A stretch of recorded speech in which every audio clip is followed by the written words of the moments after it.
But I just knew I could not, for my team, I could not for myself, for my family, I could not go to convention at 22 without getting a red jacket. I could not. Awesome. Once you start creating structure, streamline, and process, things do get simpler.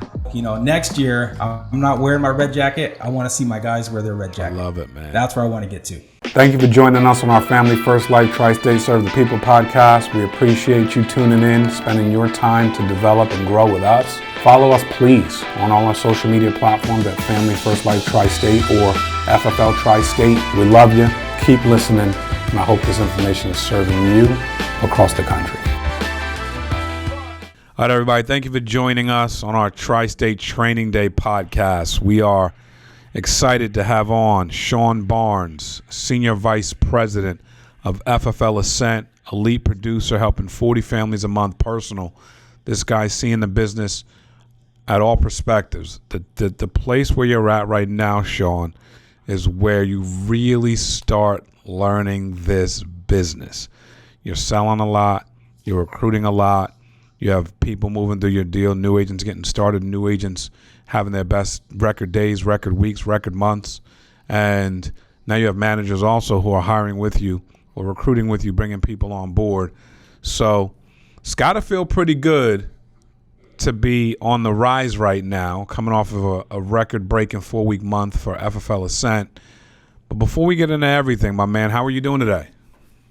Dude, I'm blessed and excited to be here, man. I appreciate you guys and excited to add some value.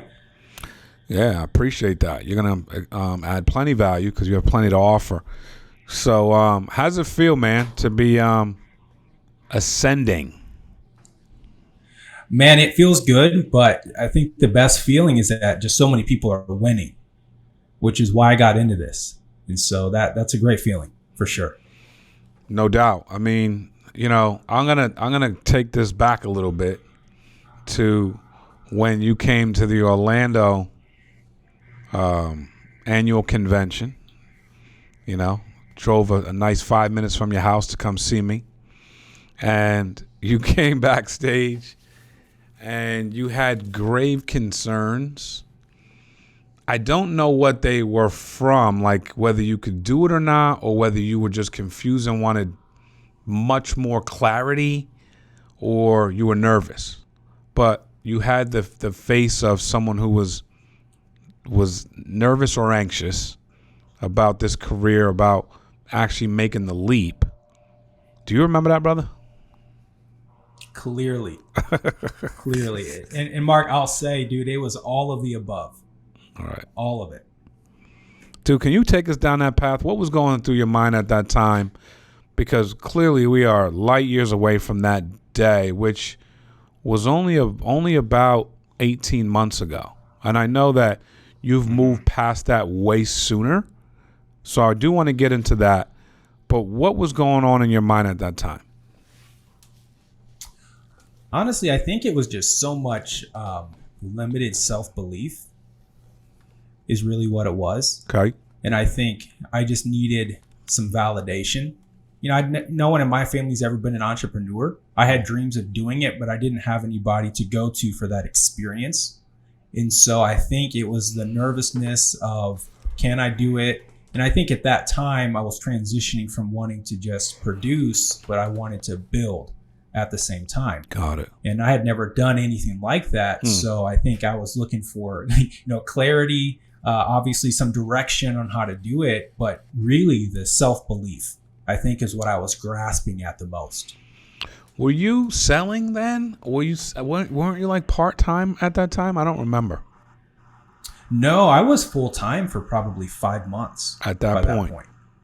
Mm-hmm. And it was not whether you could do well for yourself. It was, could you start building?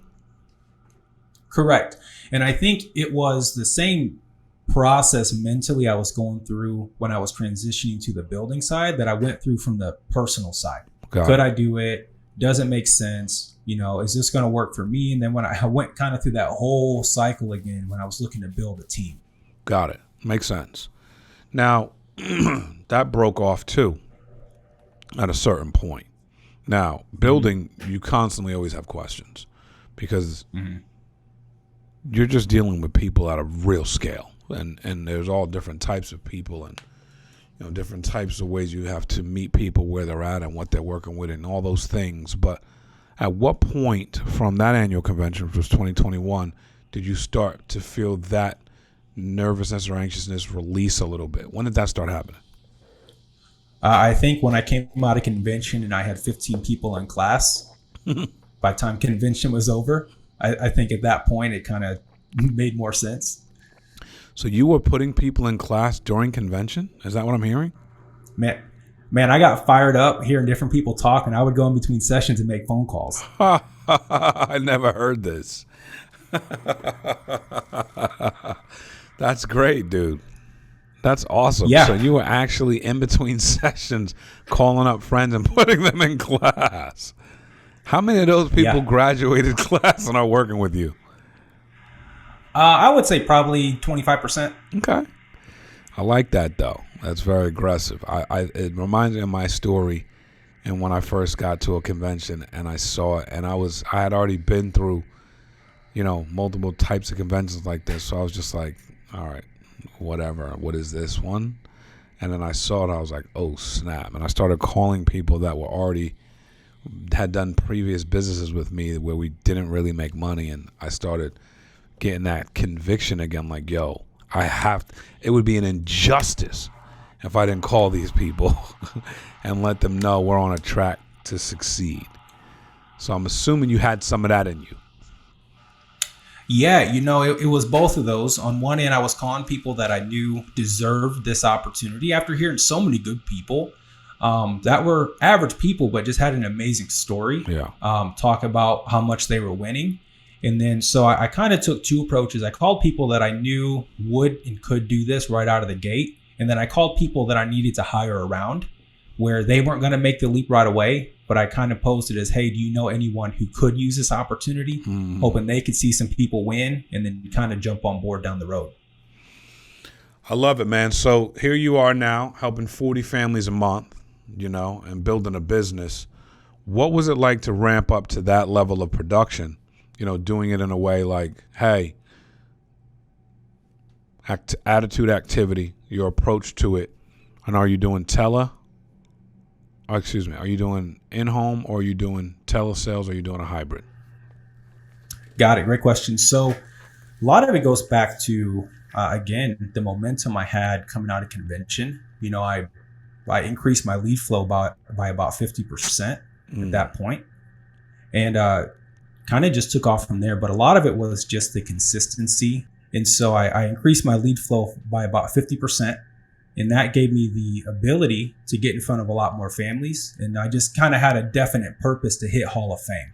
Yeah. Started investing in the cold market side, which would really put the pressure on me to produce at a high level. So really, that was it. I mean, leads, working hard, running more appointments, and then also getting much more consistent in the field. I love it. Now, I wanted to touch on that because I remember you walking across the stage in 2022, getting your red jacket, and how awesome that felt. And, when you just said what you said, you started pacing Hall of Fame. So in 2021, there was a point of the year where you said, you know what?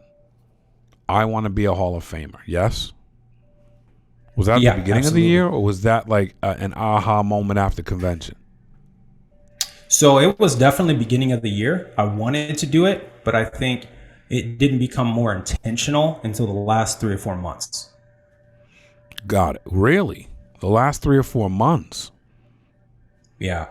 What did you enter into in that third trimester of the year with? How many families did you help up until that point? I think probably it was somewhere around 250. Okay. So 250 families, and in that final trimester, you had to help another 150 families. And you knew you were tracking, and you wanted to clinch that. What did that mean to you, the Hall of Fame? What did that mean to you? It was validation. My wife came out of convention saying that I belonged up there, which was a huge thing for me. Let's go. But yeah, Let's go.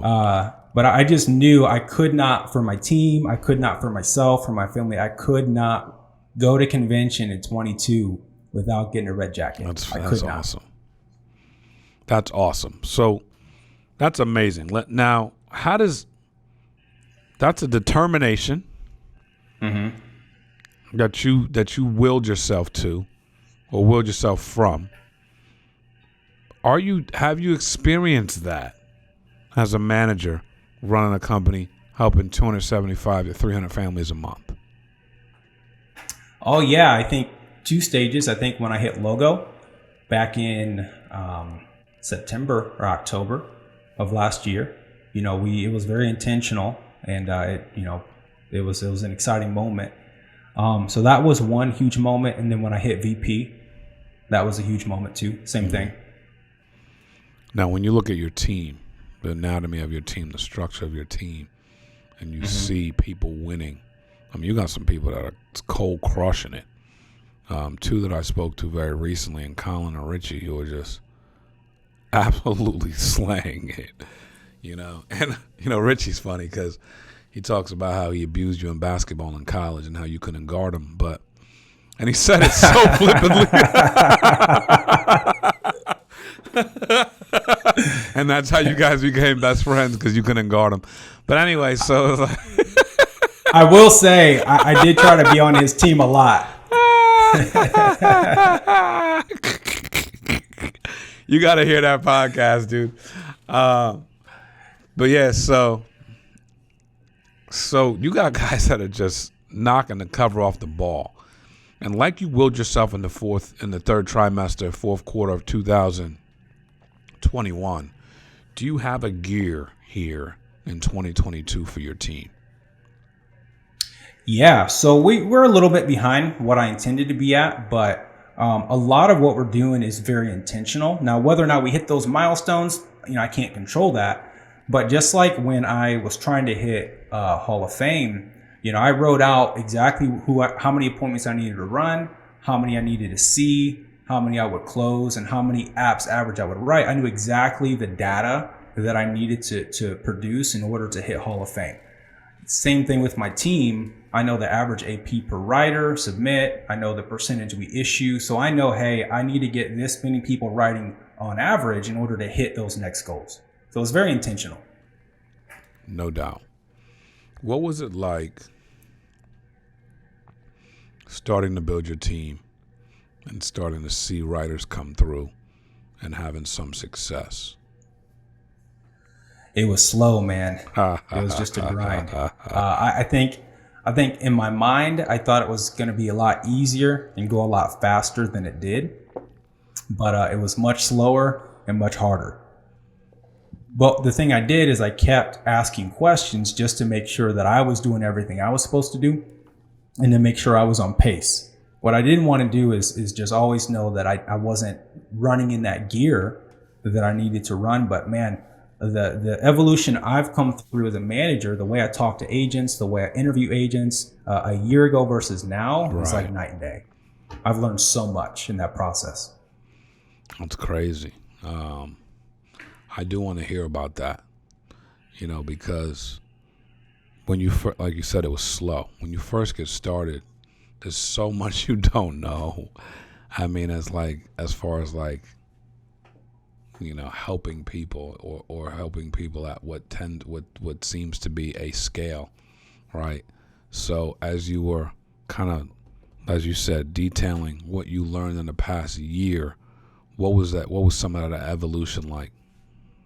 So in the beginning, we didn't have a lot of structure as an agency. So I wasn't as intentional as I could have been. So on one hand, my recruiter was doing certain things, and then there were things that I needed to be doing as a manager that I wasn't following through on.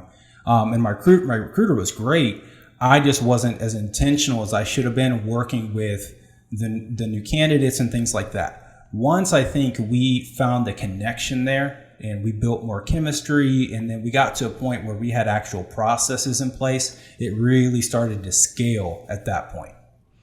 So now we reached that level, I think about logo, maybe VP, where we started actually instituting intentional processes that allowed us to grow at a faster pace. That's awesome. Now, you said it started, you had no structure. When did that structure start to get implemented? What did that look like? What are some things, if I'm building a team, it's a mess. I'm trying to, I'm like where you were. I'm trying to figure it out. Once you start creating structure, streamline, and process, things do get simpler. Who figured that out, Shawn? And then what was put into place to make that transition smoother? I think it was a little bit of actually just asking questions, reaching out to Caleb, who's really phenomenal at that side, then actually starting to really pay attention and focus on the reports and the data so I can see how the agency's moving. Another good addition to our team was Sam Overly, obviously coming in. He has a great mind for some of that stuff. So I was able to actually lean on him for some of the processes he was already putting in place. And then once I actually identified and developed leaders on my team, that really scaled us really fast because they were growing. And we were able to all lean on each other for our strengths. Yeah, I mean that changes the game. I mean that changes the game in any business, any team. Is when we start accentuating people's strengths and getting the best jewels out of everybody, right? And I mean, seeing that now evolve at FFL Ascent, and you guys are on the climb that you're on, what are some of the goals you have for your team for 2020, for the back half of 2022? So we're shooting for that 500 families a month mark. That's kind of where I think we can genuinely get to. I think within the next couple of months we could be there. For me personally, I want to hit Hall of Fame, and I want to take 3 guys with me. I got 2 that I think could really do it. I'm looking to help someone come in that 3rd place. We'll see. But I don't want to go, next year, I'm not wearing my red jacket. I want to see my guys wear their red jacket. I love it, man. That's where I want to get to. Paying it forward, passing it down. If you could talk to a new agent right now that's looking to get selling a lot, recruiting a lot, what's some advice you'd give them? Man, my go-to is don't overthink it. You just got to jump in. It sounds so simple, and I think most people that do overthink as much as I do don't realize they're overthinking as much as they are. And so I think asking a lot of questions, kind of copy and pasting, and just jumping right in and just kind of move fast and break things.